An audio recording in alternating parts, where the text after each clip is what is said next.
അപ്പോൾ ഈ സുദാമാവ് ഇപ്പോൾ പറഞ്ഞു വന്ന കഥയിലേക്ക് വരാം. ഭഗവാന്റെ കഥകൾ സ്വയം മറന്ന് പറയുന്നതാണ് അദ്ദേഹത്തിന് ഏറ്റവും ആനന്ദം.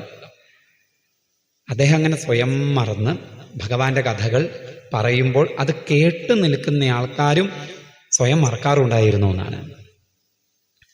അദ്ദേഹത്തിന് കണ്ണ് നിറഞ്ഞുകൊണ്ട് അദ്ദേഹം കഥ പറയുമ്പോൾ കേൾക്കുന്നവരുടെ കണ്ണും നിറഞ്ഞൊഴുകാറുണ്ടായിരുന്നു. അദ്ദേഹത്തിൽ നിന്നും ഭഗവാന്റെ കഥകൾ കേൾക്കുന്നവര് തൽക്കാലത്തേക്കെങ്കിലും അവരുടെ ദുഃഖങ്ങൾ, പ്രശ്നങ്ങൾ വിസ്മരിക്കാറുണ്ടായിരുന്നു, മറന്നു പോകാറുണ്ടായിരുന്നു. അതുകൊണ്ട് തന്നെ ആ ഗ്രാമത്തിലുള്ളവരും അധികം ആരെങ്കിലുമൊക്കെ സുദാമാവിൻ്റെ അടുത്ത് എപ്പോഴും ഉണ്ടാവും, സുദാമാവിൽ നിന്നും ഭഗവാന്റെ കഥകൾ കേൾക്കാൻ. അവർ വരുന്ന സമയത്ത് എന്തെങ്കിലുമൊക്കെ കൊണ്ടുവരും. അങ്ങനെ കിട്ടുന്നതിൽ സന്തുഷ്ടി അടഞ്ഞുകൊണ്ട് യദൃച്ഛയോപവന്നേന വർത്തമാനോ ഗൃഹാശ്രമീ എന്നാണ്. യാദൃശികമായി കിട്ടുന്നതിൽ സന്തോഷം അടഞ്ഞുകൊണ്ട് സുദാമാവ് സന്തോഷത്തോടു കൂടി ജീവിക്കുകയാണ്. അങ്ങനെ ജീവിച്ചു വരുമ്പോഴാണ് ഈ ജീവിതം എന്ന് വെച്ചാൽ എപ്പോഴും സുഖം, എപ്പോഴും സാഹചര്യങ്ങൾ അനുകൂലമായിട്ട് മാത്രമല്ലല്ലോ ഉണ്ടാവുക. അങ്ങനെ മറിഞ്ഞുകൊണ്ടിരിക്കുകയും ഇപ്പോൾ കുറച്ച് ദിവസങ്ങളിലായിട്ട് കുറച്ച് ദാരിദ്ര്യം അവിടെ ഉണ്ടായി എന്ന് കരുതിക്കോളും. ഒരു 3-4 ദിവസമായിട്ടിപ്പം പട്ടിണിയാണ് സുദാമാവും പത്നിയൊക്കെ. അപ്പൊ ഈ പട്ടിണി സുദാമാവിൻ്റെ ആരോഗ്യത്തെ ബാധിക്കുന്നത് കണ്ടിട്ട് അദ്ദേഹത്തിന് ഏറ്റവും സന്തോഷം നൽകുന്ന കാര്യങ്ങൾ പോലും ശരീരത്തിൻ്റെ ആരോഗ്യക്കുറവുകൊണ്ട് ചെയ്യാൻ പറ്റുന്നില്ല. ഭഗവാന്റെ നാമം ജപിക്കുമ്പോൾ, ഭഗവാന്റെ കഥകളൊക്കെ പറയുമ്പോൾ വല്ലാത്ത ക്ഷീണം അദ്ദേഹത്തെ ബാധിക്കുന്നു എന്നൊക്കെ കണ്ട സമയത്ത് ഈ പത്നിക്കൊരു വിഷമം തോന്നിയെന്നാണ്.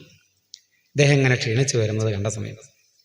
എന്നിട്ട് കുചേല പത്നിയാണ് കുചേലൻ്റെ അരികെ ചെന്ന് കുചേലനോട് ദ്വാരകയിലേക്ക് പോവാൻ, കൃഷ്ണന്റെ അരികിലേക്ക് പോകാൻ ആവശ്യപ്പെടുന്നത്.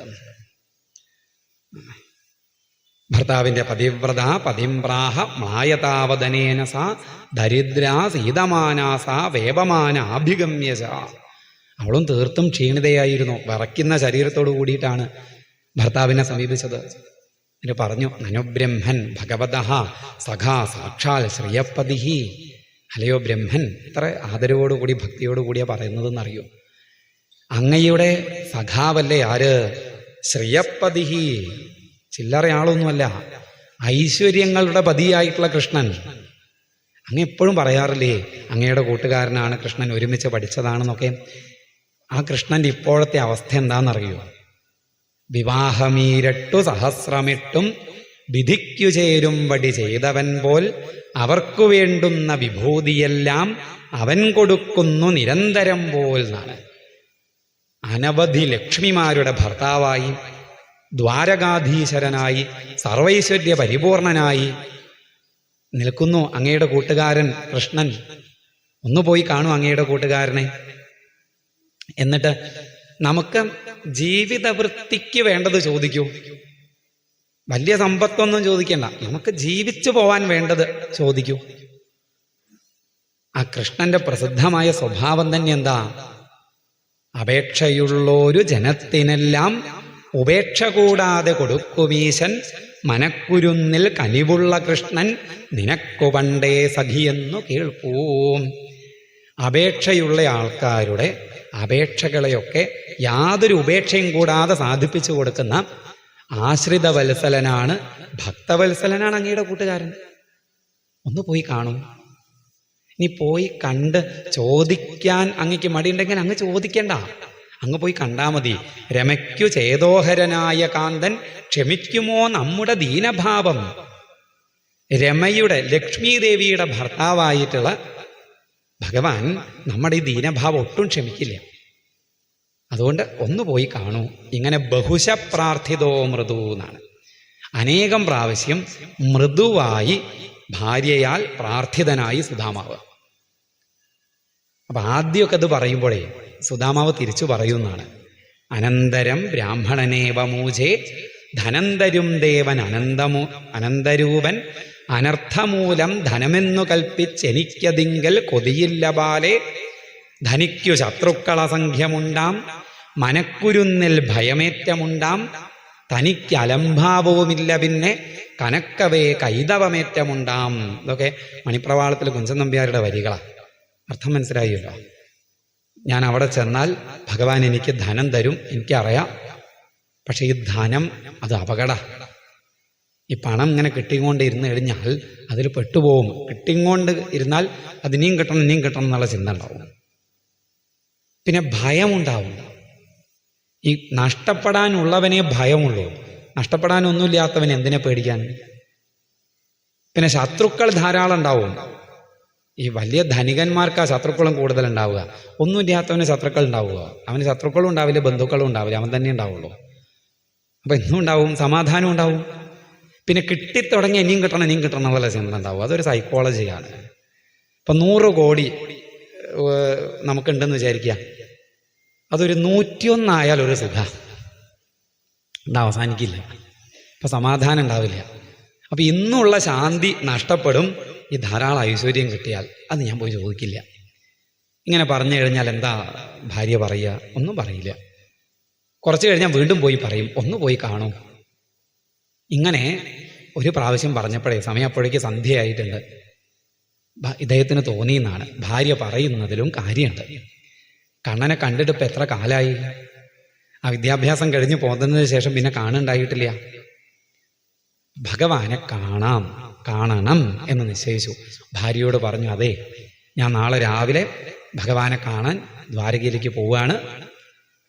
അങ്ങനെ കണ്ണനെ കാണാൻ പോകുമ്പം വെറും കൈയായിട്ട് പോകാൻ പാടില്ല. രിക്തപാണിഹി ന ഗച്ഛേത് രാജാനം ഗുരും ദേവതം എന്ന പ്രമാണമുണ്ട്. ഈ ഒഴിഞ്ഞ കയ്യുമായിട്ട് രാജാവിനെയും ഗുരുവിനെയും ഈശ്വരനെയൊന്നും കാണാൻ പോകരുത് എന്നാണ്. അപ്പോൾ രാജാവും ഗുരുവും ഈശ്വരനും ഒക്കെയാണ് ആര്? കൃഷ്ണൻ. അതുകൊണ്ട് നാളെ ഞാൻ കൃഷ്ണനെ കാണാൻ പോകുമ്പോഴേ എനിക്ക് കൊണ്ടുപോകാൻ എന്തെങ്കിലും ഒന്ന് തയ്യാറാക്കിക്കോളൂ എന്ന് പറഞ്ഞു. ഈ ഭാര്യ ആവാം എന്നും പറഞ്ഞില്ല, ആവില്ല എന്നും പറഞ്ഞില്ല. ഒന്നുമില്ല എന്ന് പറഞ്ഞ് അദ്ദേഹത്തിന് വിഷമാവും. തരാം എന്നിപ്പോൾ എന്ത് കണ്ടിട്ടാ പറയുക? ഇവിടെ ഒന്നും കൊടുക്കാനില്ല. ഒന്നും മിണ്ടിയില്ല. സുദാമാവ് സന്ധ്യാവന്തനമൊക്കെ കഴിഞ്ഞു വേഗം അങ്ങ് ഉറങ്ങാൻ കിടന്നു. ഈ പത്നിക്ക് ഉറക്കം വരുന്നില്ല. നാളെ രാവിലെ നേരത്തെ എണീറ്റ് അദ്ദേഹം കുളി സന്ധ്യാവന്തനമൊക്കെ കഴിഞ്ഞ് വരും. ഞാൻ കൃഷ്ണനെ കാണാൻ പോവുകയാണ്, തരൂന്ന് പറയുമ്പോൾ എന്താ കൊടുക്കുക? ഇനി ഒന്നുമില്ല എന്ന് പറഞ്ഞാൽ ഇദ്ദേഹത്തിന് മുഖത്തുണ്ടാവുന്ന സങ്കടം കാണാൻ വയ്യല്ലോ ഭഗവാനെ, എന്താ ചെയ്യുക? അങ്ങനെ ആലോചിച്ചുകൊണ്ടിരിക്കുമ്പോൾ തൊട്ടടുത്ത ഒരു ബ്രാഹ്മണ ഗൃഹത്തിൽ കുറച്ചധികം വിളക്കൊക്കെ വെച്ചിരിക്കുന്നത് കണ്ടു. കുറച്ച് ആൾക്കാരൊക്കെ പൂമുഖത്ത് ഇരിക്കുന്നത് കണ്ടു. എന്ത് വന്നാലും ശരി പോയി കാര്യം പറയുക എന്ന് നിശ്ചയിച്ചിട്ട് ഈ കുചേല പത്നി ആ ബ്രാഹ്മണ ഗൃഹത്തിലേക്ക് ചെന്നു. മുറ്റത്ത് അവിടെ നിന്നപ്പോൾ പൂമുഖത്ത് 3-4 ബ്രാഹ്മണർ നിൽക്കുന്നുണ്ട്. അവരോട് പറഞ്ഞു, ഞാൻ എന്താ ആ ഇല്ലത്തെ ആളാണ്, അദ്ദേഹം നാളെ കൃഷ്ണനെ കാണാൻ പോവുകയാണ്. അപ്പം കൃഷ്ണന് കൊണ്ടു കൊടുക്കാൻ ഇല്ലത്തൊന്നുമില്ല, എന്തെങ്കിലും തരുമോ? ഞങ്ങൾക്കല്ല, ഭഗവാനാണ് എന്ന് പറഞ്ഞപ്പോൾ ഈ 4 ബ്രാഹ്മണരും നേരെ ഉള്ളിലേക്ക് അങ്ങ് പോയി. ഓരോ പിടി അവിലുമായി വന്നു. ഈ അവിലുമായി വന്ന സമയത്ത് ഇത് വാങ്ങണമല്ലോ. തൻ്റെ ചേല ഇങ്ങനെ അങ്ങ് പിടിച്ചിട്ട് ആ ചേലയിൽ അവിലിങ്ങോട്ട് വാങ്ങി 4 പിടി അവിലായി. സന്തോഷമായി. അത് മാറോട് ചേർത്ത് പിടിച്ച് സന്തോഷത്തോടു കൂടി കുചേലഭഗ്നി ഇങ്ങോട്ട് വന്നു. ഇവിടെ വന്ന് ഇത് കൊണ്ടുപോകാൻ തക്ക രൂപത്തിലാക്കണമല്ലോ. കിഴി കെട്ടാൻ വേറെ തുണിയൊന്നുമില്ല. ഈ ചേല തന്നെ അങ്ങ് കയറി കിഴി കെട്ടി. ആ കിഴി കെട്ടുന്ന സമയത്ത് ഈ കുചേലഭഗ്നിയുടെ കണ്ണിൽ നിന്ന് 2 തുള്ളി കണ്ണുനീരും കൂടി ആ വിലക്കിഴിയിൽ വീണു എന്നാണ്. ഭഗവാനെ, ഏറ്റവും ശ്രേഷ്ഠമായത് ഏറ്റവും നല്ല രൂപത്തിൽ അങ്ങയ്ക്ക് സമർപ്പിക്കുകയാണ് വേണ്ടതെന്ന് എനിക്ക് അറിയാഞ്ഞിട്ടല്ല, ഒരു നിവൃത്തിയില്ലാഞ്ഞിട്ടാണ്. അതുകൊണ്ട് ഈ ഒരു സമർപ്പണം അങ്ങ് സ്വീകരിക്കണേ എന്ന പ്രാർത്ഥനയോടുകൂടി ആ വിൽക്കിടി കെട്ടിവെച്ചു. അപ്പോഴേക്ക് സമയം കുറേ ആയിട്ടുണ്ട്. രാത്രി കുറച്ചങ്ങ് വൈകിയുണ്ട്. പിന്നെ ഉറങ്ങൊന്നും ചെയ്തില്ല. ഭഗവാനെ നാമം ജപിച്ച് അങ്ങ് കഴിച്ചു കൂട്ടി. രാവിലെ ആയപ്പോഴേക്ക് സുദാമാവ് കുളി കഴിഞ്ഞ് സന്ധ്യാവന്തനമൊക്കെ കഴിഞ്ഞ് വന്നു. ദ്വാരകയിലേക്ക് പുറപ്പെട്ട് നിൽക്കുന്ന ഭർത്താവിന് ഈ കിഴി അങ്ങ് കൊടുത്തു. സന്തോഷമായി അദ്ദേഹത്തിന്. ആ കിഴി മാറോട് ചേർത്ത് പിടിച്ച് ഭഗവാന്റെ നാമങ്ങളും ജപിച്ച് സുദാമാപുരിയിൽ നിന്നും ദ്വാരകയിലേക്ക് അങ്ങ് നടന്നു എന്നാണ്. കുറച്ച് ദിവസങ്ങളിലുള്ള പട്ടിണി അദ്ദേഹത്തിന് വലിയ ക്ഷീണമുണ്ട്. അത് കാരണം നാമവും ജപിച്ച് മനസ്സിൽ കണ്ണനെയും കണ്ട് നടക്കുമ്പോൾ ആ ക്ഷീണമൊന്നും അദ്ദേഹത്തെ ബാധിച്ചതേ ഇല്ല. വളരെ വേഗത്തിൽ ദ്വാരകയിലെത്തി.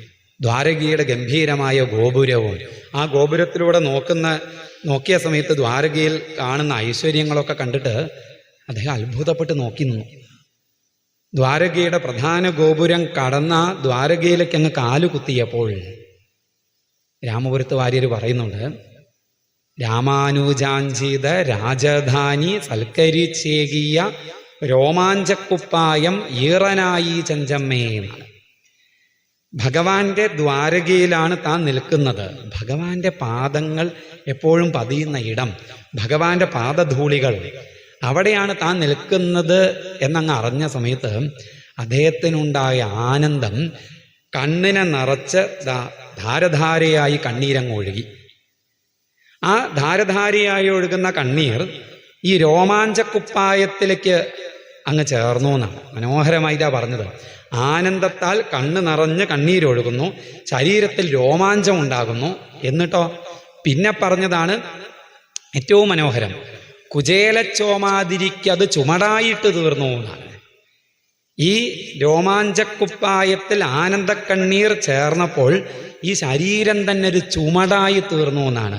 ഭഗവാന്റെ ദ്വാരകയിൽ കാലുകുത്തിയ സമയത്ത് ഈ ശരീരം തന്നെ ഒരു ഭാരമായി അനുഭവപ്പെട്ടു. ആർക്ക്? സുദാമാവിന് എന്നർത്ഥം. എന്നിട്ട് തൊഴുത് നിറഞ്ഞ കണ്ണുകളോടുകൂടി ഭഗവാന്റെ നാമം ജപിച്ച്, ഇപ്പം എവിടെയാ കൃഷ്ണൻ എന്നറിയില്ല, അനേകം കൊട്ടാരങ്ങൾ കാണുന്നുണ്ട്. മുന്നിൽ കണ്ടൊരു കൊട്ടാരത്തിലേക്ക് അങ്ങ് ചെന്നു. ആ കൊട്ടാരം ശൈബ്യയുടെ മിത്രവിന്ദയുടെ കൊട്ടാരമാണെന്ന് ഭട്ടതിരിപ്പാട് നാരായണീയത്തിൽ പറയുന്നുണ്ട്. അവന്തി രാജ്യത്തിലായിരുന്നു ഇവരുടെ വിദ്യാഭ്യാസം. അവന്തി രാജകുമാരിയാണ് മിത്രവിന്ദ.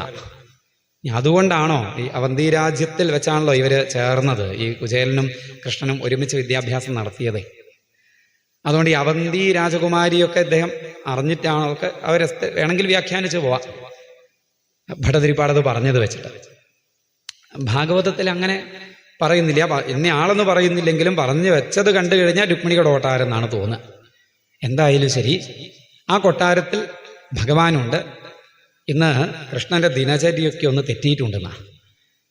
രാവിലെ കുളി സന്ധ്യാവന്തനം ദേവാരമൊക്കെ കഴിഞ്ഞാൽ ഉദ്ധവനും സാത്വികയും വരുമ്പോൾ അവരുടെ കൂടെ രഥത്തിൽ കയറി സഭയിലേക്ക് പോകുന്നയാള് ഇന്ന് അവർ വന്ന സമയത്ത് ലീവ് ലെറ്റർ അവരുടെ കയ്യിൽ എഴുതി വിടുകയുണ്ടായത്. ഇത് ഉഗ്രസേന രാജാവിന് കൊടുത്താൽ മതി, ഇന്ന് ക്യാഷോ ലീവാണെന്നാണ്, ഇന്ന് ഞാൻ ലീവാണെന്ന് പറഞ്ഞു എന്നാണ്. ഇപ്പം എന്തിനാ ലീവ് എടുത്തത് പറഞ്ഞില്ല.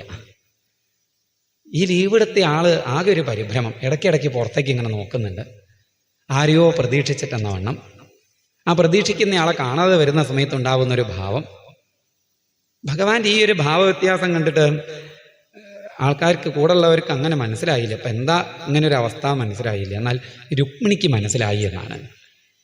ഏതോ ഒരാൾ പുറപ്പെട്ടിട്ടുണ്ട്, ഭഗവാൻ ഏറ്റവും പ്രിയപ്പെട്ട ഏറ്റവും ഇഷ്ടപ്പെട്ട ആരോ ഒരാൾ പുറപ്പെട്ടിട്ടുണ്ട്. ആളിങ്ങോട്ട് എത്തിച്ചേരാത്തൊരു പരിഭ്രമമാണ് ഇപ്പം ഭഗവാന്റെ മുഖത്ത്. അങ്ങനെ പുറത്തേക്ക് നോക്കിക്കൊണ്ടിരിക്കുന്ന ഭഗവാൻ ഇടയ്ക്കിടയ്ക്ക് നോക്കി ഇവിടെ വന്നിരിക്കുന്നു.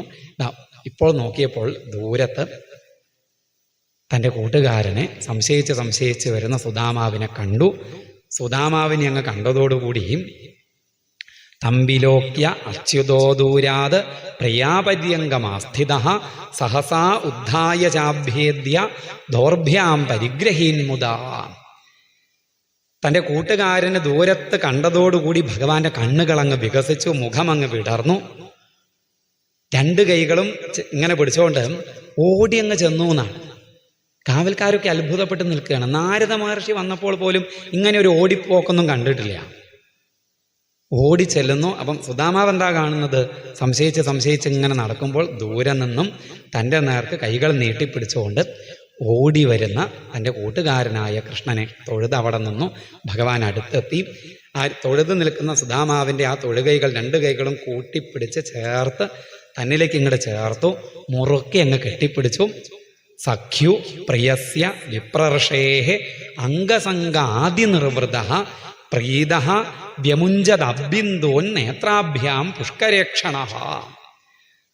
തൻ്റെ സഖാവും തനിക്ക് പ്രിയപ്പെട്ടവനും ബ്രഹ്മർഷിയുമായ സുദാമാവിനെ ആലിംഗനം ചെയ്തപ്പോൾ അതിനിർവൃത ആസീതെന്നാണ്. ഭഗവാൻ അതിനിർവൃതനായി, കൃഷ്ണൻ അതിനിർവൃതിയുണ്ടായി.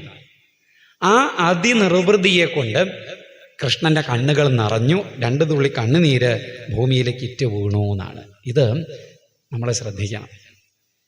സുദാമാവിനെ കണ്ട സമയത്ത് കൃഷ്ണന്റെ കണ്ണ് നിറഞ്ഞു എന്നുള്ളത് നമുക്കൊക്കെ അറിയാം. ആ കണ്ണ് നിറഞ്ഞത് എങ്ങനെയാണ്? തൻ്റെ കൂട്ടുകാരൻ്റെ ദാരിദ്ര്യം കണ്ടിട്ടുണ്ടായ സഹതാപം കൊണ്ടാണോ ആ കണ്ണ് നിറഞ്ഞത്?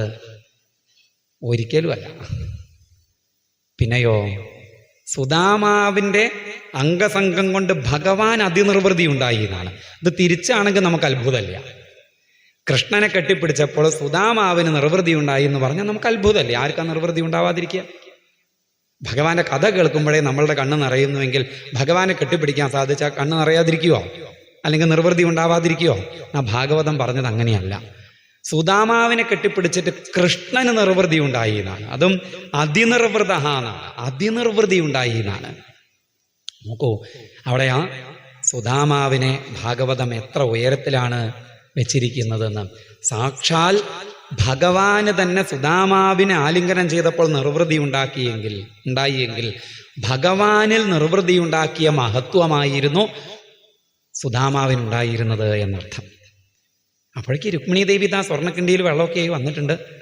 രണ്ടുപേരും കൂടി സുദാമാവിൻ്റെ കാല് കഴുകിച്ചു, പൂജിച്ചു. അതിനുശേഷം സ്വീകരിച്ചു കൊണ്ടുപോയി. എന്നിട്ട് ലക്ഷ്മി ദേവിയോടത്ത് ഭഗവാൻ ഇരിക്കുന്ന മഞ്ചത്തിൽ നാരദ മഹർഷി വന്നപ്പോൾ പോലും മുന്നിലൊരു സിംഹാസനം കൊടുത്ത് അവിടെ ഇരുത്തിയിട്ടുള്ളൂ. ഇത് തൻ്റെ മഞ്ചത്തിൽ സുദാമാവിനെ അങ്ങ് ഇരുത്തി. ഈ ഒരു ബ്രാഹ്മണന്റെ ഈ ദാരിദ്ര്യം കൊണ്ട് ശുഷ്കിച്ച ശരീരം കണ്ട് ദ്വാരകാവാസികൾക്ക് ഇദ്ദേഹത്തിന്റെ മഹത്വം, ഈ ദാരിദ്ര്യത്തിനെ കണ്ട് വിലയിരുത്തണ്ട എന്നൊക്കെ വെച്ചിട്ട് എത്ര കണ്ട് തനിക്ക് വിലപ്പെട്ട ആളാണ് ഇദ്ദേഹം എന്നത് എല്ലാവരും അറിയട്ടെ എന്നുള്ള ഭാവത്തിൽ തോളിലേക്ക് കൈയിട്ടു, ചേർത്തിങ്ങോട്ട് പിടിച്ചു. എന്നിട്ട് വിശേഷങ്ങൾ ചോദിച്ചു തുടങ്ങിയെന്നാണ്. ഇവിടെ ഭഗവാന്റെ മഹത്വം നമ്മൾ കാണണം. ഭഗവാൻ ബന്ധങ്ങൾക്ക് കൊടുക്കുന്ന മൂല്യം നമ്മൾ കാണണം. പ്രത്യേകിച്ച് ഇക്കാലത്ത് നമ്മളത് കൂടുതൽ ശ്രദ്ധിക്കണം. കാരണം നമുക്ക് സൗഹൃദങ്ങളുണ്ട്. ഇന്ന് നമ്മൾ സൗഹൃദങ്ങൾ ഉണ്ടാക്കുന്നുണ്ട്, സൗഹൃദങ്ങൾ നിലനിർത്തുന്നുണ്ട്. അതൊക്കെ എന്തിനെയൊക്കെ ക്രൈറ്റീരിയകളാക്കി, മാനദണ്ഡങ്ങളാക്കി വെച്ചിട്ട് നമ്മുടെ സ്റ്റാറ്റസിന് ചേരുന്ന ബന്ധങ്ങൾ, നമുക്ക് ഇങ്ങോട്ട് ഗുണം ഉണ്ടാവുന്ന ബന്ധങ്ങൾ, അതിനെയൊക്കെ നമ്മൾ നിലനിർത്തും, നമ്മൾ സംരക്ഷിച്ചു കൊണ്ടുപോകും. അതില്ല എങ്കിലോ നമുക്ക് ഇങ്ങോട്ട് ഒരു പ്രയോജനമില്ലാത്ത, നമുക്ക് നഷ്ടം മാത്രം ഉണ്ടാവുന്ന ബന്ധങ്ങൾ നമ്മൾ നിലനിർത്തി കൊണ്ടുപോകുന്നുണ്ടോ? ഇവിടെ സ്റ്റാറ്റസ് ആണെന്ന് പ്രധാനം. അങ്ങനെ നോക്കുമ്പോൾ അവിടെ കുചേലൻ, ഭൗതികമായിട്ട് കുചേലന്റെ സ്റ്റാറ്റസും ഭഗവാന്റെ സ്റ്റാറ്റസും തമ്മിലുള്ള അന്തരം ഒന്ന് നോക്കൂ. 7 നില മാളികയ്ക്ക് മുകളിൽ സർവൈശ്വര്യ പരിപൂർണനായിട്ട് നിൽക്കുന്നു കൃഷ്ണൻ. സുദാമാവോ പുറമേ നോക്കുമ്പോൾ അത്യന്ത ദാരിദ്ര്യമുള്ളയാള്. ഈ ദരിദ്ര ബ്രാഹ്മണൻ, അതും ആ ബന്ധം 64 ദിവസം ഒരുമിച്ച് പഠിച്ച ബന്ധമേ ഉള്ളൂ.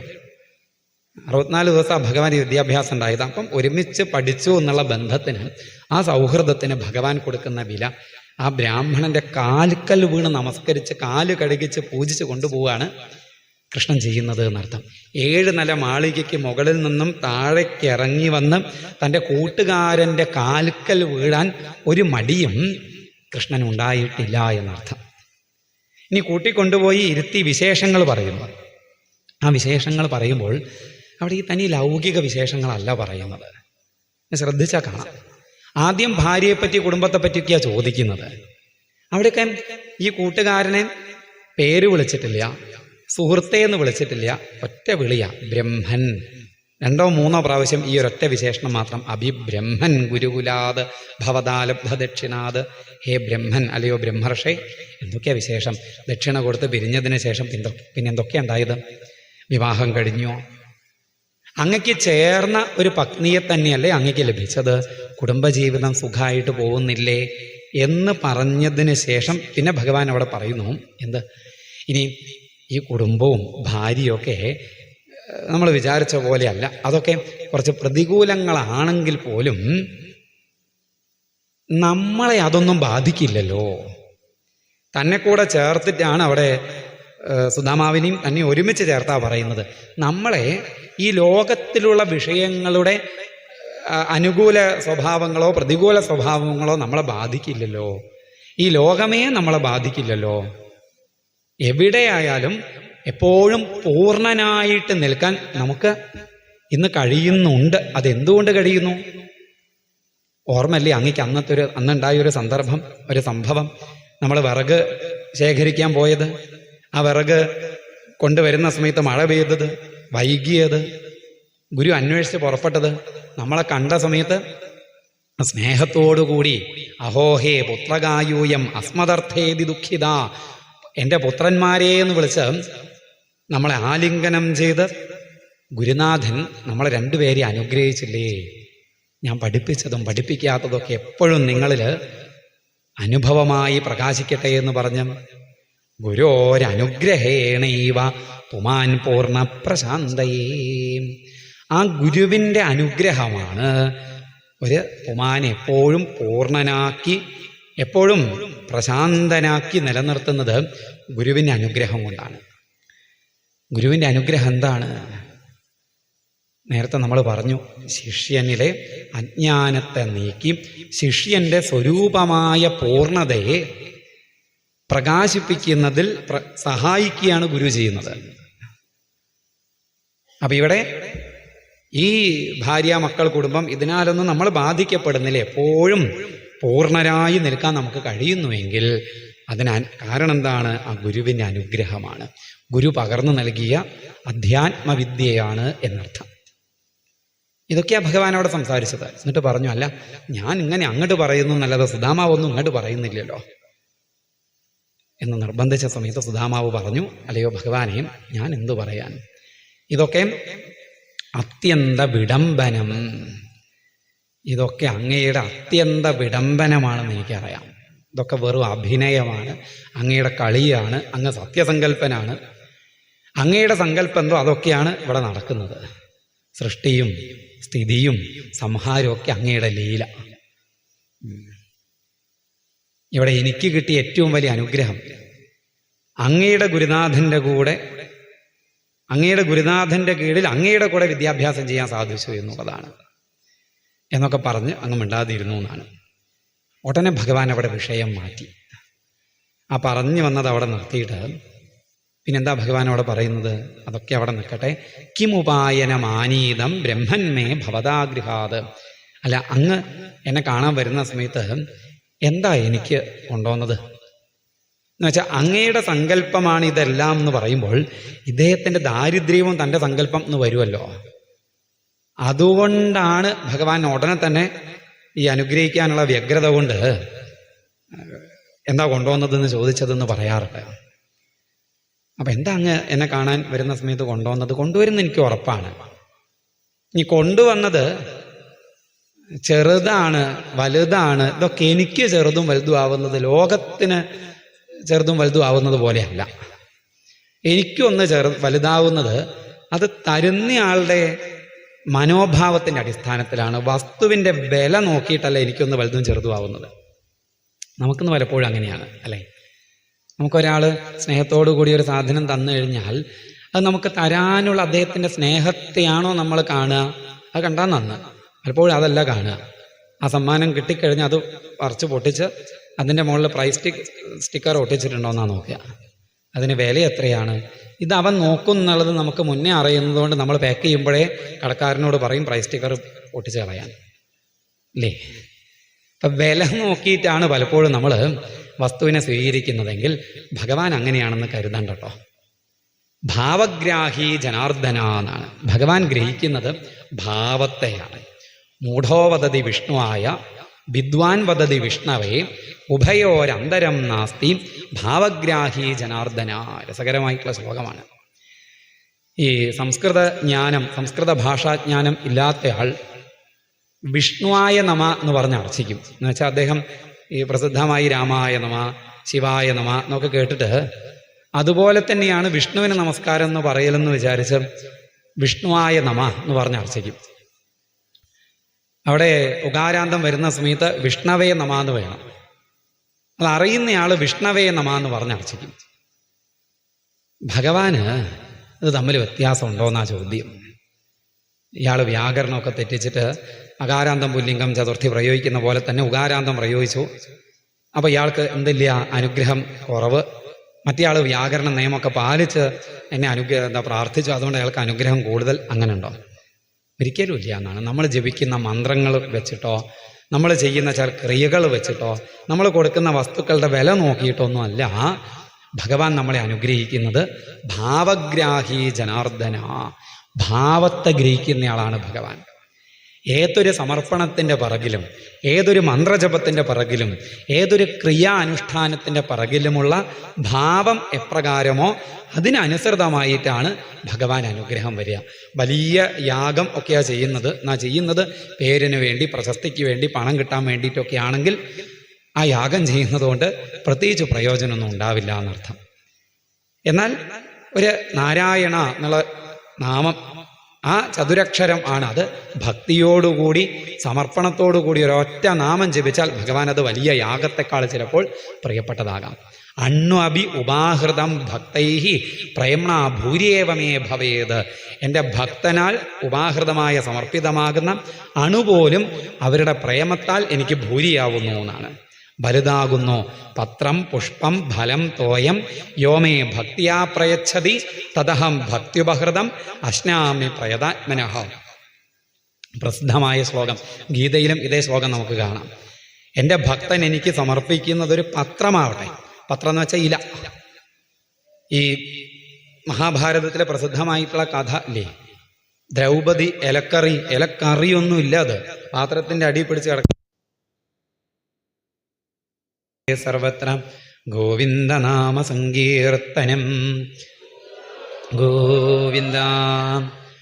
അപ്പോൾ ദ്രൗപദി അവിടെ സമർപ്പിച്ച ഇലക്കറി ഭഗവാൻ ഏറ്റവും ഇഷ്ടപ്പെട്ടു. അത് ഗജേന്ദ്രൻ സമർപ്പിച്ച പുഷ്പം, ശബരി നൽകിയ ഫലങ്ങൾ, രന്തിദേവൻ 48 ദിവസം പട്ടിണി കിടന്ന് കിട്ടിയ വെള്ളം തന്നെ ആശ്രയിച്ച് വന്ന നായ്ക്കൾക്കങ്ങ് കൊടുത്തപ്പോൾ ആ രൂപത്തിന് വന്നത് ഭഗവാനാണ്. ആ വെള്ളം, ഇതൊക്കെ ഭഗവാൻ ഏറ്റവും പ്രിയപ്പെട്ടവയാണ്. അതുകൊണ്ട് ഭഗവാൻ പറയുകയാണ്, എന്താ കൊണ്ടുവന്നതെന്ന് വെച്ചാൽ തരൂ. ഒന്നും മിണ്ടാതിരുന്നു സുധാമാവ് എന്നാണ്. പൃഥുഗപ്രസൃതിം രാജൻ ന പ്രായച്ഛതവാങ്മുഖ. മുഖം താഴ്ത്തി നിന്നു. ഈ ഐശ്വര്യത്തിൻ്റെ നടുവിൽ വിരാജിക്കുന്ന ആൾക്ക് എങ്ങനെയാ ഭഗവാൻ ഏറ്റവും നല്ലത് കൊടുക്കണ്ടേ? അപ്പം ഭഗവാന് കൊടുക്കാനുള്ള മഹത്വം ഇതിനില്ല എന്നുള്ളൊരു തോന്നൽ കൊണ്ടാണോ എന്നറിഞ്ഞില്ല, അദ്ദേഹം കൊടുത്തില്ല, തല താഴ്ത്തിയിരുന്നു. അങ്ങനെ തല താഴ്ത്തിയിരുന്നപ്പോഴോ സർവഭൂതാത്മദൃക് സാക്ഷാത് തസ്യ ആഗമന കാരണം വിജ്ഞായ അചിന്തയന്നായം ശ്രീകാമോമാ ഭജത്പുരാ. സർവഭൂതാത്മദൃക്കാണ് ഭഗവാൻ, സർവ ശരീരങ്ങളിലും അന്തര്യാമിയായി പ്രകാശിക്കുന്നവൻ. ഇദ്ദേഹത്തിൻ്റെ ഉള്ളിലും അന്തര്യാമിയായി പ്രകാശിക്കുന്നതാരാ? ഭഗവാനാണ്. അതുകൊണ്ട് തന്നെ സുദാമാവിൻ്റെ ചിന്ത എന്താണെന്ന് ഭഗവാന് മനസ്സിലായി. ആഗമന കാരണം, ഇദ്ദേഹത്തിൻ്റെ വരവിന് കാരണം എന്താണെന്ന് വിജ്ഞായ അറിയാം ഭഗവാന്. ഇതിന് അദ്ദേഹം വന്നത് ശ്രീകാമഹ മാ ഭജത്പുര എന്നാണ്. ഇദ്ദേഹം മുന്നേ തന്നെ ശ്രീകാമനായി ഭജിച്ചിട്ടില്ല. ശ്രീയെ കാമിച്ചിട്ട് ഐശ്വര്യം ഉണ്ടാവണം, തനിക്ക് എന്തെങ്കിലുമൊക്കെ കിട്ടണം എന്നുള്ള ചിന്തയോടുകൂടി ഇന്നേ വരെ സുദാമാവ് തന്നെ ഭജിച്ചിട്ടില്ല. അങ്ങനെ ഒരു പ്രാർത്ഥന സുദാമാവിൻ്റെ ഭാഗത്തുനിന്ന് ഇതുവരെ ഉണ്ടായിട്ടില്ല. കൃഷ്ണ എനിക്ക് എന്തെങ്കിലും തരണേ എന്നുള്ള പ്രാർത്ഥന ഇപ്പോഴും ഇല്ല. ഇപ്പോഴും ഈ ഐശ്വര്യങ്ങളുടെ നടുവിലൊക്കെ ഇരിക്കുമ്പോഴും എന്തെങ്കിലും ഒന്ന് തനിക്ക് കിട്ടണം എന്നുള്ള ചിന്ത സ്വല്പം പോലും ഇദ്ദേഹത്തിൻ്റെ ഉള്ളിലില്ല. ഇപ്പം അദ്ദേഹം തൻ്റെ അടുത്തേക്ക് വന്നത് തന്നിൽ നിന്ന് എന്തെങ്കിലും കിട്ടാൻ വേണ്ടിയിട്ടല്ല, മറിച്ച് അദ്ദേഹത്തിൻ്റെ കൂട്ടുകാരനായ എന്നെ ഒന്ന് കാണാൻ വേണ്ടിയിട്ടാണ്. എന്നോടുള്ള സ്നേഹം കൊണ്ട് മാത്രമാണ് ഇദ്ദേഹം ഇപ്പം എൻ്റെ അടുത്ത് വന്നിരിക്കുന്നത്. അങ്ങനെയുള്ള എൻ്റെ കൂട്ടുകാരൻ ഒന്നും ചോദിച്ചിട്ടില്ലെങ്കിലും ഞാൻ കൊടുക്കണ്ടേ? പത്നിയാ പതിവ്രതായാസ്തു സഖാ പ്രിയ ചികിത്സയാ പ്രാപ്ത. ആ പതിവ്രതയായ പത്നിയുടെ നിർദ്ദേശപ്രകാരവും തൻ്റെ കൂട്ടുകാരനെ കാണണം എന്ന മോഹം കൊണ്ടും മാത്രം എൻ്റെ അരികിലേക്ക് വന്ന എൻ്റെ കൂട്ടുകാരന് സമ്പദഃ അമർത്യ ദുർലഭാഹ അഹം ദാസ്യാമി. അമർത്യ ദുർലഭാഹ സമ്പദഃ, ദേവന്മാർക്ക് പോലും ദുർലഭങ്ങളായ സമ്പത്ത് ഞാൻ കൊടുക്കും എന്ന് ഭഗവാൻ അങ്ങ് നിശ്ചയിച്ചു എന്നാണ്. ഇത് ശ്രദ്ധിക്കണേ. സുദാമാവ് എന്തെങ്കിലും ചോദിച്ചുവോ ഭഗവാനോട്? ഇല്ല. ചോദിക്കുന്നത് പോട്ടെ, എന്തെങ്കിലും കിട്ടണം എന്ന മോഹത്തിൻ്റെ ഒരു പൊടിയെങ്കിലും സുദാമാവിൻ്റെ ഉള്ളിലുണ്ടായോ? ഉണ്ടായില്ല. ഉണ്ടായിട്ടില്ല എന്ന് എങ്ങനെ പറയാമെന്ന് ചോദിച്ചാൽ, സുദാമാവിൻ്റെ ഉള്ളിൽ അന്തര്യാമിയായിരിക്കുന്ന കൃഷ്ണനാ പറയുന്നത് ഇദ്ദേഹത്തിൻ്റെ ഉള്ളിൽ സ്വല്പം പോലും മോഹം ഇല്ലാതെ, അതുകൊണ്ട് ഇദ്ദേഹത്തിന് ഞാൻ ധാരാളമായിട്ട് കൊടുക്കും എന്ന്. കൃഷ്ണനെ സ്നേഹിച്ച് വന്നയാളാണ്. എന്നോടുള്ള സ്നേഹം കൊണ്ട് എൻ്റെ അടുത്ത് വന്ന എൻ്റെ കൂട്ടുകാരൻ ചോദിച്ചിട്ടില്ലെങ്കിൽ ഞാൻ ധാരാളമായിട്ട് കൊടുക്കും. നമ്മളൊക്കെ ഭഗവാന്റെ അടുത്തേക്ക് പോകുന്നത് ഇങ്ങനെ ആവണം. പലപ്പോഴും ഇങ്ങനെയാണോ? എന്തെങ്കിലും ചോദിക്കാൻ വിട്ടുപോയാൽ അത് കിട്ടാതെ ആവുമോ എന്ന് വെച്ചിട്ട് ലിസ്റ്റ് എഴുതി പോക്കറ്റിലിട്ട് പോകുന്ന ആൾക്കാരുണ്ട്. ഭഗവാനോട് ചോദിക്കാനേ. അങ്ങനെ യാചകന്മാരായി തീരല്ല വേണ്ടത്. ഭഗവാനെ സ്നേഹിക്കുക, ഭഗവാനെ ഇഷ്ടപ്പെടുക. ഭഗവാന് മനസ്സിലാവട്ടെ അദ്ദേഹത്തിൻ്റെ സ്നേഹം എന്നോടാണ്, എൻ്റെ കയ്യിലുള്ളതിനോടല്ല എന്ന്. അങ്ങനെ മനസ്സിലായാലോ ചോദിക്കാതെ ഭഗവാൻ തരും. ചോദിക്കാഞ്ഞിട്ട് സുദാമാവിന് കിട്ടാതിരുന്നോ? കിട്ടിയതുകൊണ്ട് ബുദ്ധിമുട്ടിപ്പോയി സുദാമാവ് എന്നാണ്. ഇങ്ങനെ അങ്ങ് നിശ്ചയിച്ചു. എന്നിട്ടോ ഇദ്ദേഹമായിട്ട് തരില്ല. കിട്ടണമെന്ന് ആഗ്രഹമുള്ളവൻ കൊടുക്കാൻ മറക്കില്ല. അദ്ദേഹത്തിന് കിട്ടണമെന്ന് ആഗ്രഹമില്ല, അതുകൊണ്ട് കൊടുക്കൂല്ല. എന്നാ വാങ്ങണ്ടേ? ആ പതിവ്രതയായിട്ടുള്ള പത്നി കൊടുത്തയച്ചതല്ലേ ആ ഭാര്യയുടെ 2 തുള്ളി കണ്ണീരിൻ്റെ ഉപ്പുരസം ചേർന്ന, ആ ഭക്തിയുടെ ഉപ്പുരസം ചേർന്ന അവിലല്ലേ ഇത്? ഇദ്ദേഹത്തിന് സമർപ്പണം, അത് വാങ്ങണ്ടേ? നിശ്ചയിച്ചു. അടുത്തേക്ക് അങ്ങിരുന്നു. ഇദ്ദേഹത്തിന്റെ കയ്യിൽ നിന്നും അവിലങ്ങ് തട്ടിപ്പറച്ചെടുത്തു. സ്വയം ജഹാര കിമിതമിതി പൃഥുകതണ്ടുലാൻ. എന്താണ് ഇതെന്ന് ചോദിച്ച് അവിൽക്കിടി തട്ടിപ്പറച്ച് മുന്നിൽ വെച്ചു. അവിൽക്കിടി അങ്ങ് തുറന്നു. ഈ അവില് കണ്ടതോടു കൂടിയിട്ട് ജഗതീശ്വരനായ സർവ ലക്ഷ്മിമാരുടെയും ഭർത്താവായ കൃഷ്ണന്റെ മുഖം, ഈ കുട്ടികൾക്കൊക്കെ മധുരപലഹാരങ്ങൾ, ഇഷ്ടപ്പെട്ട മധുരപലഹാരങ്ങൾ ധാരാളമായി കാണുന്ന സമയത്ത് ഉണ്ടാകുന്നൊരു ഭാവം ഉണ്ടല്ലോ, കണ്ണൊക്കെ അങ്ങോട്ട് വിടരും, മുഖമൊക്കെ അങ്ങോട്ട് വികസിക്കും. ഇതുപോലെ ജഗതീശ്വരന്റെ കണ്ണുകൾ വിടർന്നു, മുഖം വികസിച്ചു. ഒരു പിടി അവിലിങ്ങോട്ട് വാരി അത് വായിലേക്ക് അങ്ങോട്ട് ഇട്ടു. അതങ്ങ് ചവച്ച് കഴിക്കലും നന്വേദതുപനീതം മേ പരമപ്രീണനം സഖേ തർപ്പയന്തി അംഗമാം വിശ്വം ഏതേ പൃഥുകതണ്ടുലാഹം. എന്തൊരു സ്വാദാണ് എൻ്റെ കൂട്ടുകാരാ അങ്ങ് കൊണ്ടുവന്ന ഈ അവിലിന്. എനിക്കങ്ങത് തർപ്പിച്ചു, എനിക്കങ്ങത് തന്നു. അതിന് പകരമായിട്ട് ഈ ലോകത്തെ മുഴുവൻ അങ്ങക്ക് തന്നാലും മതിയാവുമോ എന്നാണ്. എനിക്കങ്ങ് തരിക വഴി അങ്ങ് ഈ ലോകത്തിന് മുഴുവൻ കൊടുത്ത ഫലമായി അങ്ങക്ക് എന്നർത്ഥം. കാരണം വിശ്വാത്മാവാണല്ലോ ഭഗവാൻ. ഇങ്ങനെയൊക്കെ പറഞ്ഞ് ഈ പിടി വാരി കഴിച്ച് അത് ഇറങ്ങുന്നതിന് മുന്നേ അടുത്ത പിടി ഇങ്ങോട്ട് വാരി കഴിക്കാൻ പുറപ്പെട്ടപ്പോൾ രുക്മിണി ദേവി കൈക്ക് പിടിച്ചു. മതി പറഞ്ഞു. അതെന്താ? രുക്മിണി ദേവിക്ക് ഈ സുദാമാവിൻ്റെ ജോലിക്കാരിയായിട്ട് പോകേണ്ടി വരും, അതിനുള്ള മടി കൊണ്ടാണോ? നിങ്ങൾക്ക് പലരും പറയാറുണ്ട്. എന്തിനു മടി രുക്മിണി ദേവിക്ക്? ഭഗവാൻ പറഞ്ഞിട്ടുണ്ട്, എന്ത്? ഞാൻ എൻ്റെ ഭക്തൻ്റെ ദാസനാണ്, ഇത്ര അടുത്ത് പറഞ്ഞിട്ടുണ്ട്. അപ്പം ഭക്തന്റെ ദാസ്യപ്പണി ചെയ്യാൻ ജഗന്നാഥനായ ഭഗവാന് മടിയില്ല എങ്കിൽ ആ ജഗന്നാഥന്റെ പത്നിയായ രുക്മിണി ദേവിക്ക് എന്ത് മടി? ഭക്തരുടെ പാദസേവ ചെയ്യാൻ ലക്ഷ്മി ദേവിക്ക് സന്തോഷമേ ഉള്ളൂ എപ്പോഴും. ദൈതപ്രസ്താവ ദത്താതരയാണ് ലക്ഷ്മി ദേവി. ദൈതന്റെ, നാരായണീയത്തിൽ അങ്ങനെയല്ലേ ലക്ഷ്മി ദേവി വിശേഷിപ്പിക്കുന്നത്? കൂട്ടുകാരന്റെ വാർത്ത എവിടെ എപ്പോഴും മുഴങ്ങിക്കിടക്കുന്നുവോ അവിടെ എപ്പോഴും ഉള്ളവളാണ് ലക്ഷ്മി ദേവി. അതുകൊണ്ട് ലക്ഷ്മി ദേവിക്ക് ഭക്തന് ദാസ്യപ്പണി ചെയ്യാൻ ഒരു മടിയില്ല. അതാണ് ലക്ഷ്മി ദേവി ചെയ്യുക. ഭക്തന് ദാസിയായി ലക്ഷ്മി കൂടെ ഉണ്ടാവും. അപ്പൊ എന്താ ഇവിടെ രുക്മിണി ദേവി പറഞ്ഞു എന്നാണ്. അതെ, അങ്ങ് ഇപ്പൊ ഒന്നാമത്തെ പിടി കൊടുത്തുവല്ലോ, അതിലൂടെ അങ്ങ് മുഴുവൻ കൊടുത്തു. അങ്ങേ തന്നെ എല്ലാം കൊടുത്തു കഴിഞ്ഞു, ഇനി കൊടുക്കാനില്ല. രണ്ടാമത്തെ പിടിയും കൂടി അങ്ങ് എടുത്തു കഴിഞ്ഞാൽ അങ്ങ് കടക്കാരനായി പോകും. അതൊന്ന്. 2, അങ്ങക്ക് ഈ അവിലിൽ ഇത്ര സ്വാദ് അനുഭവപ്പെട്ടത് എന്തുകൊണ്ടാണെന്ന് എനിക്കറിയാം. ഇവിടെ അവിലില്ലാത്ത സ്ഥലമൊന്നുമല്ല. ഞങ്ങൾ 16,000 ചില്ലാനും ഭാര്യമാരുണ്ട്. തരാതരം അവില് എപ്പം വേണമെങ്കിലും കുത്തി കൊണ്ടുവന്ന് തരാൻ, അവിലുണ്ടാക്കി കൊണ്ടുവന്ന് തരാനേ. ഇത്ര ദാരിദ്ര്യം എന്നുള്ള സ്ഥലമല്ലത്. ഈ അവിലിൽ അങ്ങക്ക് ഇത്ര കണ്ട് സ്വാദ് അനുഭവപ്പെട്ടത് എന്തുകൊണ്ടാണെന്ന് ഞങ്ങൾക്കറിയാം, എനിക്കറിയാം. ആ പത്നിയുടെ ഭക്തിയുടെ സ്വാദ്, അത് നെഞ്ചോട് ചേർത്ത് പിടിച്ച് നാമവും ജപിച്ചു വന്ന ഈ ഭക്തന്റെ ഭക്തിയുടെ സ്വാദ്, അതൊക്കെയാണ് അങ്ങ് എത്ര കണ്ട് ഇഷ്ടപ്പെടുത്തിയതെന്ന് എനിക്കറിയാം. ഇപ്പോഴെന്തായി? അങ്ങത് കഴിച്ചു. അങ്ങ് കഴിച്ചതിൻ്റെ ബാക്കി കൂടി ആയപ്പോൾ അങ്ങയുടെ പ്രസാദം കൂടെയായി. ആ ഭക്തരുടെ സമർപ്പണം, അങ്ങ് കഴിച്ചതിന് ശേഷിക്കുന്നത് അങ്ങയുടെ പ്രസാദം. ഇത്ര വിശിഷ്ടമായ ഒന്ന് ലോകത്തിൽ വേറെ ഉണ്ടാവുമോ? ഇനി ഇല്ല. അത് ഞങ്ങൾക്കും കൂടി അനുഭവിക്കണം. അതുകൊണ്ട് അവിടെ വെക്കുമെന്ന് പറഞ്ഞു. ആ ദ്വാരകയിൽ എല്ലാവരിലേക്കും ആ അവിലെത്തിച്ചേർന്നു എന്നാണ് പ്രസാദമായിട്ട്. അവരൊന്നും ജീവിതത്തിൽ മുന്നെയും പിന്നെയും ഇത്ര സ്വാദിലുള്ള ഒന്നും കഴിച്ചിട്ടില്ല. അങ്ങനെ അവിലൊക്കെ കഴിച്ചു. അന്ന് രാത്രി വിശേഷങ്ങളൊക്കെ പറഞ്ഞിരുന്നു. അതൊക്കെ കഴിഞ്ഞ് പിറ്റേന്ന് രാവിലെയായി. ഇപ്പോൾ രാവിലെ സന്ധ്യാവന്ദനത്തിന്, കുളി സന്ധ്യാവന്ദനത്തിനായിട്ട് ആ തീർത്ഥത്തിലേക്ക്, പ്രഭാസ തീർത്ഥത്തിലേക്ക് പോയി. അവിടെ ചെന്ന് കുളി സന്ധ്യാവന്ദനമൊക്കെ കഴിഞ്ഞ് കരയിൽ സുധാമാവ് സന്ധ്യാവന്ദനം ചെയ്തുകൊണ്ടിരിക്കുകയാണ്. ഭഗവാനും സന്ധ്യാവന്ദനം ചെയ്യാണ്. അപ്പോൾ ആ സന്ധ്യാവന്ദനം ചെയ്യുന്ന സുധാമാവിനങ്ങനെ നോക്കി ഭഗവാൻ. ഇങ്ങോട്ട് ഉടുത്തുകൊണ്ടുവന്ന ആ കീറിയ മുണ്ട് തന്നെ വീണ്ടും തറ്റുടുത്ത് നിന്ന് സന്ധ്യാവന്ദനം ചെയ്യുകയാണ്. മനസ്സിൽ നമസ്കരിച്ചു ഭഗവാൻ എന്നാണ് പറഞ്ഞു. മനസ്സിൽ ഭഗവാൻ, സുധാമാവേ ഞാൻ തോറ്റു കേട്ടോ.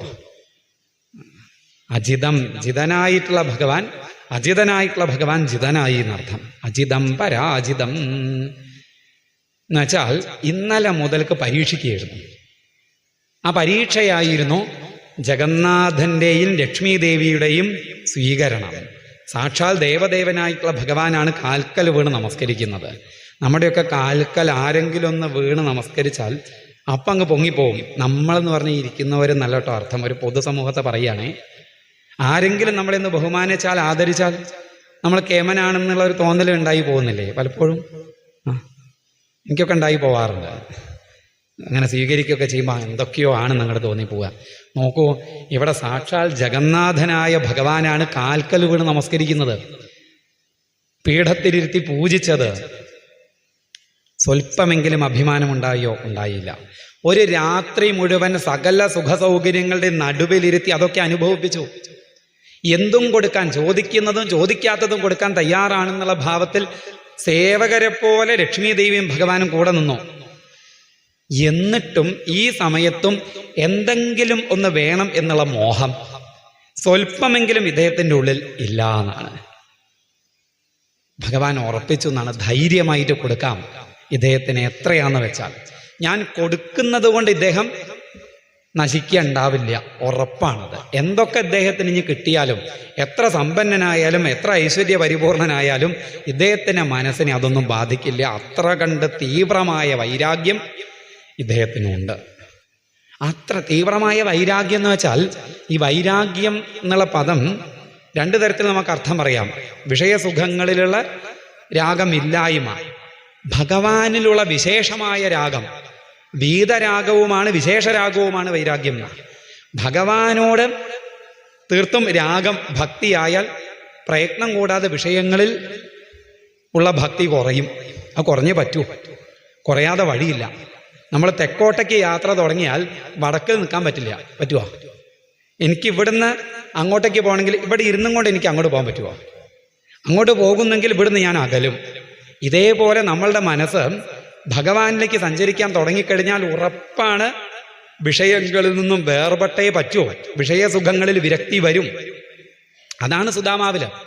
ഭഗവാനോടുള്ള പരമപ്രേമത്താൽ വിഷയസുഖങ്ങളൊക്കെ നിസ്സാരം, തുച്ഛം. അങ്ങനെയാണ്. അങ്ങനെ ആ ഭക്തന് വൈരാഗ്യം വരുന്നത് എന്നർത്ഥം. അപ്പോൾ എത്രയാന്ന് വെച്ച് കൊടുക്കാമെന്ന് നിശ്ചയിച്ചു ഭഗവാൻ. അപ്പൊ സുധാമാവ് എന്താ ചിന്തിക്കുന്നത്? വേഗം ഇവിടുന്ന് പോകണം. എന്തിനാ വേഗം പോകുന്നത്? ഇങ്ങോട്ട് വന്നത് ഭഗവാന്റെ കാൽക്കലൊന്ന് വീഴണം, നമസ്കരിക്കണം, ഭഗവാനെ പൂജിക്കാന്നൊക്കെ വെച്ചിട്ടാണ്. ഇതുവരെ അത് തരായിട്ടില്ല. ഇനിയോട്ട് തരാവെന്ന് തോന്നുന്നില്ല. ഭഗവാൻ ഇങ്ങോട്ടേക്ക് പൂജിക്കുക എന്നല്ലാതെ ഈ ദിവസവും ഭഗവാന് പൂജ കഴിക്കുക അങ്ങനെയുള്ള സമ്പ്രദായമൊക്കെ ഉണ്ട് സുധാമാവിനെ. ഇവിടെ നിന്നാൽ അത് തരാവെന്ന് തോന്നുന്നില്ല. അവിടെ പോയാൽ അത് തരാവും. ഇവിടെ നിന്നാൽ കൃഷ്ണൻ സമ്മതിക്കില്ല. സുധാമാവ് ഭഗവാനോട് പറഞ്ഞു, അതെ, എന്നാൽ ഞാൻ തിരിച്ചു പോവുകയാണ്. ഭഗവാൻ പറഞ്ഞു, അങ്ങ് പോവേ? ഇത്ര കാലത്തിന് ശേഷമാണ് വന്നത്, കുറച്ച് ദിവസം കൂടി നിന്നിട്ട് പോയാൽ പോരെ? അല്ല, എനിക്ക് വേഗം പോകണം. ശരി, അങ്ങക്ക് വേഗം പോകണം എന്നാണ് നിർബന്ധമെങ്കിൽ അങ്ങനെ ആവട്ടെ എന്ന് പറഞ്ഞ് പോവാൻ അനുവദിച്ചു. അനുവദിച്ചു എന്ന് മാത്രമല്ല, കൂടെ യാത്ര ചെയ്ത് യാത്രയാക്കി. ഈ ജലാശയം കാണുന്നത് വരെ അനുയാത്ര ചെയ്യണം എന്നൊക്കെയാണ് പ്രമാണം.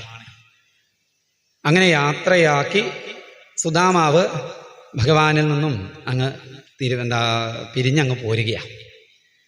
അങ്ങനെ പോരുന്ന സമയത്താണ് ഈ വെളിച്ചത്തിൽ നിന്നും അകലുമ്പോഴല്ലേ ഇരുട്ട് വരിക. ഇതേപോലെ സുദാമാവിൻ്റെ ഉള്ളിലേക്ക് ഇപ്പം എന്തൊക്കെയാ സംഭവിച്ചത്? ദ്വാരകയിൽ ചെന്ന് കൃഷ്ണൻ എന്ന് കാണുന്നതേ ഭാഗ്യം എന്ന് വിചാരിച്ച് വന്ന തനിക്ക് എന്തൊക്കെ സാധിച്ചു? ഭഗവാൻ തന്നെ ഇങ്ങോട്ട് പൂജിച്ചു, കാലു കഴുകിച്ചു. ഇതൊക്കെ ഭഗവാന്റെ മഹത്വം. എന്നിട്ട് പിന്നെ ചിന്തിച്ചു, അല്ല, എന്തേ ഭഗവാൻ ഒന്നും എനിക്ക് തരാതിരുന്നത്? ഞാനൊന്നും ചോദിച്ചില്ല, എന്നാലും അറിയില്ലേ ഭഗവാന് എന്തുകൊണ്ടൊന്നും തന്നില്ല? ഈ ചോദ്യം മനസ്സിൽ വന്ന ഉടനെ തന്നെ അതിന് മറുപടിയും മനസ്സിൽ വന്നു. അധനോയം ധനം പ്രാപ്യ മാദ്യന്നു ചേർന്ന മാം സ്മരേത് ഇതി കാരുണികോ നൂനം ധനം മേ ഭൂരിനാദതാത്. അതോ ഭഗവാൻ എനിക്ക് ഒന്നും തരാതെ എന്നെ അനുഗ്രഹിക്കുക ചെയ്തത് പോരാ, മഹാകാരുണ്യമൂർത്തിയായ ഭഗവാൻ ഒന്നും തരാതെ എന്നെ അനുഗ്രഹിച്ചു എന്നാണ്. അതെങ്ങനെ ഒന്നും തരാതിരിക്കൽ അനുഗ്രഹമാവുക? എനിക്ക് എന്തെങ്കിലുമൊക്കെ കിട്ടിയാൽ എൻ്റെ മനസ്സ് അങ്ങോട്ടേക്കൊക്കെ പോയിട്ട്, സമ്പത്തിലേക്ക് സുഖത്തിലേക്കൊക്കെ പോയിട്ട് എൻ്റെ മനസ്സിൽ ഇന്നുള്ള ഭക്തി ഇല്ലാതെയായി പോയാലോ? അപ്പൊ എൻ്റെ ഉള്ളിൽ ഇന്നുള്ള ഭക്തി ഇല്ലാതെ ആവരുത്, എന്നിലെ ഇന്നത്തെ ഭഗവത് പ്രേമത്തിന് ഒരു ഇടിവ് സംഭവിക്കരുത് എന്ന് നിശ്ചയിച്ചിട്ട് കാരുണ്യമൂർത്തിയായ ഭഗവാൻ ഒന്നും തരാതെ എന്നെ അനുഗ്രഹിച്ചു എന്നാണ്. ഇങ്ങനെയൊക്കെ ചിന്തിക്കാൻ കഴിയണമെങ്കിൽ ആലോചിച്ച് നോക്കൂ, നമുക്കൊക്കെ എത്ര തന്നു ഭഗവാൻ? എന്നിട്ട് തന്നത് പലപ്പോഴും കാണാൻ കഴിയുന്നുണ്ടോ? തരാത്തത് ഗവേഷണം ചെയ്ത് കണ്ടുപിടിച്ച് അതും പറഞ്ഞ് ഭഗവാന് കുറ്റം പറയല്ലേ പലപ്പോഴും നമ്മൾ ചെയ്യുന്നത്. അവിടെയാണ് ഭഗവാനിൽ നിന്നും ഒന്നും കിട്ടാത്തതിനെ പോലും ഭഗവാന്റെ അനുഗ്രഹമായിട്ട് ചിന്തിക്കുന്ന സുദാമാവ് നമുക്ക് മാതൃകയായിട്ട് നിൽക്കുന്നത്. സംതൃപ്തിയോടുകൂടി, സന്തോഷത്തോടുകൂടി, കൃതാർത്ഥതയോടുകൂടി തൻ്റെ വീട് നിൽക്കുന്നിടത്ത് ചെന്നപ്പോഴോ അത്ഭുതപ്പെട്ടു. മാർഗഭ്രമം കൊണ്ടിഹ വന്നതോ ഞാൻ സ്വർഗത്തിനൊക്കും ഗൃഹം ആരുടേവാൻ എന്നല്ലഹോ നല്ലൊരു സുന്ദരാംഗി നന്നായി അലങ്കൃത്യ വരുന്നു ദൂരാൽ. വഴി തെറ്റിപ്പോയോ എനിക്ക്? എൻ്റെ വീട് കുടിൽ നിന്നിടത്ത് വലിയ കൊട്ടാരം, സുന്ദരിയായിട്ടുള്ളൊരു പെൺകുട്ടി വരുന്നു, കണ്ട് നല്ല പരിചയം. അടുത്തെത്തിയപ്പോഴാണ് ആഹന്ത കൃഷ്ണ മമ ഭാര്യദാനോ ഗേഹത്തിൽ നിന്നാശുമുദാ വരുന്നു കിം ഇന്ദ്രജാലം മമ മോഹമോവാൻ നമാമി ഗോവിന്ദ മുകുന്ദ വിഷ്ണോ. ഇതെൻ്റെ പത്നി തന്നെയാണ്. ഇവിടുന്ന് പോകുമ്പോൾ ആകെ ക്ഷീണിച്ച് വിഷമിച്ചിരുന്നവള് ഇപ്പൊ സുന്ദരിയായി പ്രസന്നവതിയായിട്ട് വരുന്നു. സ്വീകരിച്ച് കൂട്ടിക്കൊണ്ടുപോയി പാൽപ്പത പോലെ മൃദുലമായി 7 നില മാളികയ്ക്ക് മുകളിലേക്ക് കൊണ്ടുപോയിട്ട് പാൽപ്പത പോലെ മൃദുലമായി കിടക്കയിലിരുത്തി പാല് കുടിക്കാൻ കൊടുത്തു. ഇതൊന്നും ഇദ്ദേഹത്തിന് പഴക്കമില്ല, പരിചയമില്ല. അതുകൊണ്ട് കിടക്കിയെന്ന് താഴത്തേക്ക് ഇങ്ങോട്ട് ഇരുന്നു എന്നും പാല് വേണ്ടാന്ന് പറഞ്ഞു എന്നൊക്കെ പറയാറുണ്ട് ആചാര്യന്മാർ. ഭഗവാൻ തന്നതാണ് വേണ്ടാച്ച വേണ്ടാന്ന് പറഞ്ഞു എന്നാണ്. അയ്യോ, ഭഗവാൻ തന്നത് വേണ്ടാന്ന് പറയേ, വേഗം പാല് കുടിച്ചു എന്നാണ്. എന്നുവെച്ചാൽ ഈ ഐശ്വര്യങ്ങൾ കിട്ടിയതിനാൽ ബുദ്ധിമുട്ടി എന്നർത്ഥം. അതൊന്നും അനുഭവിച്ച് ശീലമില്ലാത്തതുകൊണ്ടേ. ഭാര്യയുടെ കയ്യും പിടിച്ചതാ മുറ്റത്തേക്ക് അങ്ങോട്ട് ഇറങ്ങി ഭാര്യയോട് പറഞ്ഞു ആ ദ്വാരകം നിൽക്കുന്ന പടിഞ്ഞാറേ ഭാഗത്തേക്ക് നമസ്കരിക്കാൻ. നമസ്കരിച്ച് എണീറ്റ ഭാര്യയോട് പറഞ്ഞു, ഇപ്പം എന്തൊക്കെ ഉണ്ടായതെന്നറിയോ? നൂനമ്പദേതൻ മമ ദുർഭഗസ്യ ശശ്വദരിദ്രസ്യ സമൃദ്ധിഹേതു മഹാവിഭൂതേരവലോകതോന്യ നൈവോപപദ്യേത യഥൂത്തമസ്യാം. ശശ്വൽ ദരിദ്രരായിരുന്ന, തീർത്തും ദരിദ്രരായിരുന്ന നമുക്ക് ഇത്രയും സമ്പത്തുണ്ടായത് ഭഗവാന്റെ കാരുണ്യം കൊണ്ടാണ്. ഇനി നിനക്ക് സംശയം ഉണ്ടാവും, ഞാൻ അവിടെ പോയി ചോദിച്ച് വാങ്ങിയതാണ് ഇതൊക്കെയെന്ന്. നീ മനസ്സിലാക്കണം, നന്നു അബ്രുവാണോ ദിശതേ സമക്ഷം. ഭഗവാന്റെ സമക്ഷത്തിൽ ചെന്നിട്ട് ഒന്നുപോലും ഞാൻ ചോദിച്ചിട്ടില്ല, നിന്നെപ്പോലും ഞാൻ മറന്നു പോയിട്ടുണ്ട്. എന്നാൽ ഭഗവാൻ നമ്മളെ മറന്നില്ല. ദാശാരുഹഗാണാം ഋഷഭസഖാമേ. മഴ പെയ്യിക്കുന്നത് പോലെ നമുക്ക് ഈ ഐശ്വര്യങ്ങളൊക്കെ തന്നു. യാദവശ്രേഷ്ഠനായ എൻ്റെ കൂട്ടുകാരനായ കൃഷ്ണൻ. അവിടെ ആ വാക്കുകളിൽ ഉള്ള സന്തോഷം, ആനന്ദം ഇത്ര ഐശ്വര്യം ഉണ്ടായ ആനന്ദമല്ല, എൻ്റെ കൂട്ടുകാരനായ കൃഷ്ണൻ ഒന്നും ചോദിക്കാതെ ഇതൊക്കെ തന്നിട്ടുണ്ടെങ്കിൽ ഭഗവാന്റെ മനസ്സിൽ ഞാനുമുണ്ടെന്നല്ലേ അർത്ഥം. എന്നിട്ട് പറഞ്ഞു, ഇനിയാണ് നമ്മൾ ഭയക്കേണ്ടത്. ഇപ്പം ഉണ്ടായ ഈ ഐശ്വര്യങ്ങൾക്കൊക്കെ നമ്മളുടെ മനസ്സിനെ പിടിച്ചു വലിച്ചു കൊണ്ടുപോകാൻ വലിയ ശക്തിയുണ്ട്. അങ്ങനെ അവയാൽ ആകർഷിക്കപ്പെടാതിരിക്കണമെങ്കിൽ മനസ്സ് ഭഗവാനിൽ തന്നെ എപ്പോഴും നിൽക്കണം.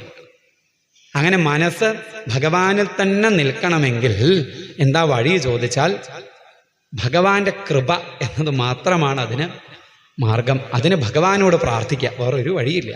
ഭഗവാനിൽ ഭക്തി ഉണ്ടാവുക, ഭഗവാന്റെ കഥകളൊക്കെ കേൾക്കാൻ താല്പര്യം ഉണ്ടാവുക, ഇതുപോലുള്ള സത്സംഗങ്ങളിൽ ഇരിക്കാൻ താല്പര്യം വരിക, ഇരിക്കാൻ കഴിയുക, ഇരിക്കുമ്പോൾ ഒരു സന്തോഷം ഉണ്ടാവുക. ഇതൊക്കെ ഇന്ന് ഉണ്ടെങ്കിൽ സംശയമില്ലാതെ പറയാം, ഭഗവാന്റെ കൃപ നമ്മളിലുണ്ട്. ഇല്ലാതെ ഉണ്ടാവില്ല. ഇല്ലാതെ 5 മിനിറ്റ് ഇവിടെ ഇരിക്കാനാവില്ല. ആ കൃപയ്ക്ക് വേണ്ടി വീണ്ടും നമുക്ക് ഭഗവാനോട് പ്രാർത്ഥിക്കാം. തസ്യൈവമേ സൗഹൃദ സഖ്യമൈത്രീ ദാസ്യം പുനഃ ജന്മനി ജന്മനി സ്യാദ് മഹാനുഭാവേന ഗുണാലയേന വിഷജ്ജതസ്തൽ പുരുഷ പ്രസംഗാം. ഇതുപോലുള്ള സത്സംഗങ്ങൾ ധാരാളമായിട്ട് ഇനിയും സാധിക്കണേ. അതിലൂടെ ഭഗവാന്റെ കഥകൾ വീണ്ടും വീണ്ടും കേൾക്കാൻ കഴിയണേ. എവിടെയൊക്കെ ആയാലും, എന്തൊക്കെ നമ്മുടെ കൂടെ ഉണ്ടായാലും, എന്തൊക്കെ സംഭവിച്ചാലും ഭഗവാനെ അങ്ങ് കൂടെ ഉണ്ടാവണം, അങ്ങ് മനസ്സിലുണ്ടാവണം. എത്ര നഷ്ടങ്ങൾ ദുഃഖങ്ങൾ ഉണ്ടായാലും കുഴപ്പമില്ല, എൻ്റെ കൃഷ്ണ നഷ്ടത്തിൽ വിളിക്കാൻ തോന്നിയാൽ മതി. മനസ്സ് അങ്ങേ ആശ്രയിക്കണം, മനസ്സിൽ അങ്ങ് ഉണ്ടാവണം. അതിനായിട്ട് സുദാമാവ് പ്രാർത്ഥിച്ച് സകല സുഖങ്ങളെയും സുദാമാവ് അനുഭവിച്ചു. ബുഭുജയെ നാദിലംബട, അതിനാലൊന്നും ബാധിക്കപ്പെടാതെ. ഈ കഥ സുദാമാവിൻ്റെ കഥ പറഞ്ഞു നിർത്തി. ഈ നിർത്തിയ സന്ദർഭത്തിലും തുടങ്ങിയ സന്ദർഭത്തിലും ആ 2 സന്ദർഭങ്ങളെ വെച്ചൊന്ന് ചിന്തിച്ചു നോക്കൂ. കഥ പറഞ്ഞ് തുടങ്ങിയപ്പോൾ നമ്മൾ കണ്ട സുദാമാവും ഈ കഥ പറഞ്ഞ് നിർത്തിയ ഈ സമയത്ത് നമ്മൾ കാണുന്ന സുദാമാവും തമ്മിൽ എന്തെങ്കിലും വ്യത്യാസം ഉണ്ടാവും? സാഹചര്യങ്ങൾ വ്യത്യാസപ്പെട്ടിട്ടുണ്ട്, ആൾക്ക് എന്തെങ്കിലും വ്യത്യാസം ഉണ്ടാവും? ഒരു വ്യത്യാസവും ഇല്ല. ദാരിദ്ര്യത്തിൻ്റെ പടുകുഴിയിലിരുന്നപ്പോഴും ഇപ്പോൾ ഭഗവത് അനുഗ്രഹം കാരണമായി സമ്പത്തിൻ്റെ മടിത്തട്ടിൽ വിരാജിക്കുമ്പോഴും സുദാമാവ് ഒരേപോലെയാണ്. ദുഃഖേഷു അനുദ്വിഗ്നമനാഹ സുഖേഷു വികതസ്പൃഹ വീതരാഗ ഭയക്രോധ സ്ഥിതധീ മുനിരുച്യതേ എന്ന് ഭഗവാൻ ഗീതയിൽ മുനിയുടെ, സ്ഥിതപ്രജ്ഞൻ്റെ, ജീവൻ മുക്തൻ്റെ, ജ്ഞാനിയുടെ ലക്ഷണം അവിടെ പറഞ്ഞുവെങ്കിൽ ഭാഗവതത്തിൽ ആ ലക്ഷണങ്ങളൊക്കെ തികഞ്ഞ മഹാത്മാവായ പരമഭക്തനായ ഭക്തോത്തമനായ സുദാമാവിനെ നമുക്ക് മുന്നിൽ അവതരിപ്പിക്കുകയാണ് ഭാഗവതം ചെയ്തത്. ഏകാദശ സ്കന്ധത്തിലേക്ക് പോകണമെന്നൊക്കെ വിചാരിച്ചിരുന്നു. നമ്മളുടെ വിചാരമല്ലല്ലോ പ്രാവർത്തികാവുക. ഈ ഒരു ഉപാധിയിലൂടെ പുറത്തേക്ക് വരിക, എന്തൊക്കെ ഇവിടെ പറയപ്പെടണോ, നിങ്ങൾക്ക് എന്തൊക്കെ കേൾക്കാൻ പ്രാരബ്ധമുണ്ടോ അതൊക്കെയാണ് വരിക.